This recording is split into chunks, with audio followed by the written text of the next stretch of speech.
Hey, what's going on YouTube? Nate here with Hustle Buddies, where we share tools, tips, and advice for Amazon sellers.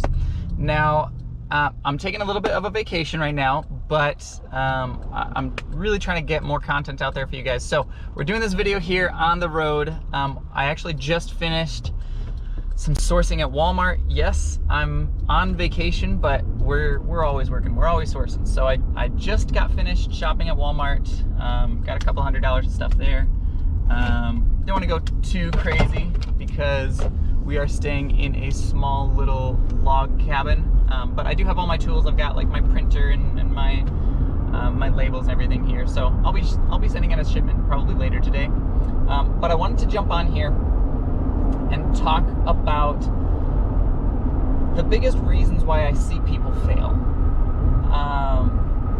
And it's interesting. So e-commerce is the kind of business where it's almost impossible to actually fail. And what I mean by that is almost every variable is controllable and learnable by you. There's not some like the universe is against you and therefore this didn't work for you. That's not really a thing here with e-commerce. Now there are people who I guess sort of fail at this, but really failure I think falls under two categories. Either the person didn't do their research ahead of time and they didn't follow the rules and they didn't follow like very simple instructions that Amazon gives them, that I give them, that YouTube in general gives them. Or they quit before they start seeing results. I personally don't define quitting before you see results as failing. That's just a person choosing to do something else, and there's nothing wrong with that. There's lots of people who start selling on Amazon and then they choose to do something else, and that is completely fine. Now, as far as like things that are outside of your control, there's not really things there that are outside of your control. Like maybe you make a bad buy, but you shouldn't have spent your whole budget on that bad buy, and so therefore that one single bad buy shouldn't make your business go under. Maybe Amazon raises their fees a little bit, but Amazon raising their fees by 2 or 3% also shouldn't catastrophically affect your business, and if it does, then your business wasn't really good to begin with.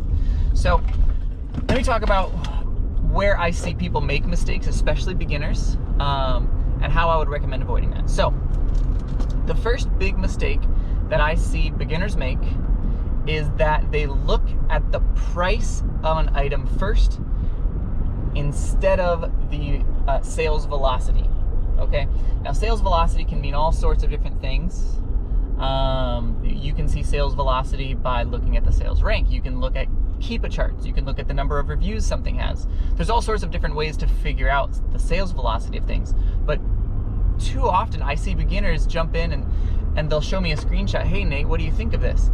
And it doesn't even have a sales rank, and it's never once sold in the history of Amazon. It has no reviews and no one is selling it, and it's like, oh, but this is a coffee cup that's priced at $250 and this seems too good to be true. Okay, so the problem there is that the person looked at the price first. The price that something is listed for is completely irrelevant. Okay, the listed price of something has no bearing on your decision. It should have no bearing on your decision. What should have a bearing on your decision is it selling for this price? Okay, so the first part of that sentence is it selling? So that's the first bit of data that you look at. And then the second bit of data that you look at is for this price. Okay, if it doesn't pass checkpoint A, don't go on to checkpoint B. If it does, then great, then check what price it sells at. Okay, but that is by far the most common thing that we see, and that's why we tell people if something doesn't have a sales rank, as a beginner, you should probably avoid that. I stand by that claim 100%. Now there are circumstances where items don't have sales ranks, or maybe the sales rank is really, really bad, but the item is actually selling and it could actually be a really good seller. That does exist, but those are outliers. It's not the rule. And I think it's important to show people the basics before you get into, you should be doing this. And really, and we've seen people say like, oh, it's bad advice to tell people not to buy stuff without a sales rank. And that's not bad advice. It's telling someone to be overly cautious is never bad advice. Sure, you might miss out on some profit, but you're not ever going to make a bad buy because you listened to that piece of advice. So I 100% will stand by that. I think that's by far the biggest mistake that I see beginners make, is they buy things that don't have good sales rank, or they buy things without looking at Keepa. That sort of brings me to the second thing, is not doing enough research. So the second big mistake that we see beginners do is they're not doing enough research into their product. Maybe they see a sales rank. Maybe they buy a book and it's got a sales rank of, I don't know, 200,000. And if you look at any of those sales rank charts that are out there, you see a book ranked 200,000, you think that that's amazing. Like, oh, wow, this is selling a couple times a day. That's an awesome book, okay? But they didn't do enough research. They didn't use tools like Keepa. Keepa, for us, by far, like, that's what you need to buy if you are trying to determine if something is a good or bad buy. Keepa is just invaluable in this business, okay? So check the Keepa chart, and maybe that book historically has been ranked 5 million, okay? Every single day it's like, this is the 5 millionth ranked book.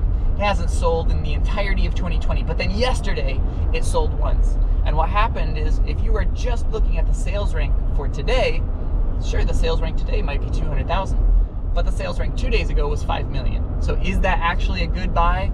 No, probably not, because it's probably going to be another year before that book sells again. Even though it's ranked 200,000 right now, that's just going to keep going up. So look at Keepa graphs, and Keepa can be very confusing. We've done videos of that. I'll try to link that in the top right corner here on YouTube over there. Keepa can be very confusing, but if you just take all of the different options off on Keepa and only turn on the sales rank data, you're accomplishing 80 to 90% of what you need it for, okay? So just look at the sales rank on Keepa. Don't get bogged down and overwhelmed with the other data.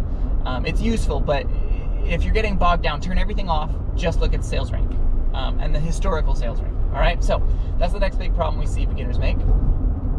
Another huge problem we see beginners make is they start buying things before they have their account, okay? If you're brand new, if you're like, oh, I just set up my account, I'm gonna go out to Walmart and I'm gonna find stuff. Don't start buying things before you have an account. I saw someone post the other day, it's like, oh, I found this, it was $1. It seemed like a great deal because it's on Amazon listed for $30. But then when you actually pull up the Keepa graph, it's never once sold for $30. So that was a bad buy. So they just wasted like 20 bucks buying 20 of these things for $1 because they didn't do their research, and they didn't even have an account. They didn't even like know up from down yet. So don't go buying things before you have an account. That also holds true for tools, okay? We had someone post in our group yesterday. I think they left our group, but they thought that all of our stuff was a scam, that we're not actually helping people, we're just posting affiliate links to make money.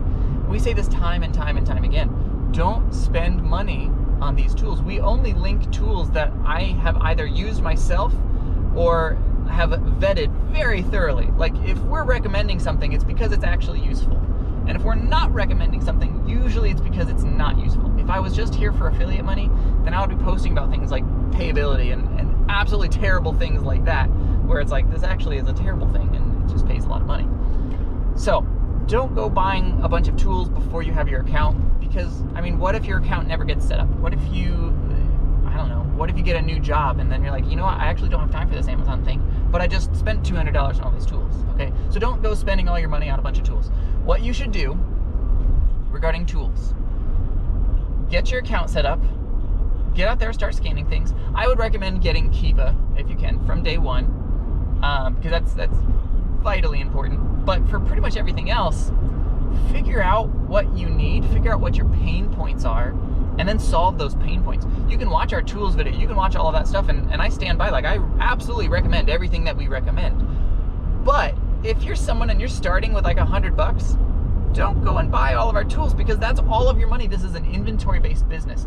You have to put your money into inventory if you want to have a business, okay? So buy inventory first, and then as you have extra money, or as you have like a lack of time to do some of these things the hard way or the free way, then you start investing in tools. Figure out what tools you need and then go get that tool, all right? Don't just buy everything right off the bat. Like, oh, I'm just gonna get everything. Now, sure, you can do that if you're starting with a couple $1,000s and you're like, I just want to start this the right way. Absolutely, go for it. Buy the tools, buy some trainings, whatever you want, because you're starting with a larger budget. So if you're spending $500 on different things, that's not really negatively affecting your business all that much, okay? So go ahead and get everything if you're starting with a couple thousand. But if you're starting on a smaller budget, spend that money on inventory. Spend the money on mistakes too. I think that's a really big part that I wanted to bring up too. With beginners, people get really afraid of making mistakes, and you don't have to be afraid of making mistakes. Think about this like you're going to Amazon University, and your first 6 months on Amazon, if you turn a profit, like that's amazing, okay? You just got a scholarship for Amazon University. But really, you should expect to sort of pay your dues. You should expect to pay for some mistakes. Those mistakes are going to teach you a lot of very, very valuable lessons. It's much better, for example, let's say you make a mistake of, I don't know, you sell something as a single unit that should have been a 2-pack, and you make that mistake, okay? Making that mistake one time with one item is a very cheap mistake to make at the beginning. As opposed to maybe you've been selling for a year and you're like, I know what's going on. I'm gonna go really deep on this. And all of a sudden you sell 250 of a single unit that should have been a 2-pack. Now you're sort of screwed, okay? So make your mistakes when you're small, make small mistakes, and don't be afraid of those mistakes, just learn from them, all right? So those are our tips for beginners just starting out. Let me know in the comment section if you have other tips that you think beginners, like this is what you need to do as a beginner, or this is what you should avoid as a beginner. Let me know in the comment section. Help the next person out. That's what we're all about. It's a big part of our Facebook group as well. If you're not a part of that, join the Facebook group. It's facebook.com/groups/hustlebuddies. So head over to the Facebook group. Join up there, ask questions there, participate in the conversation, and help the next person.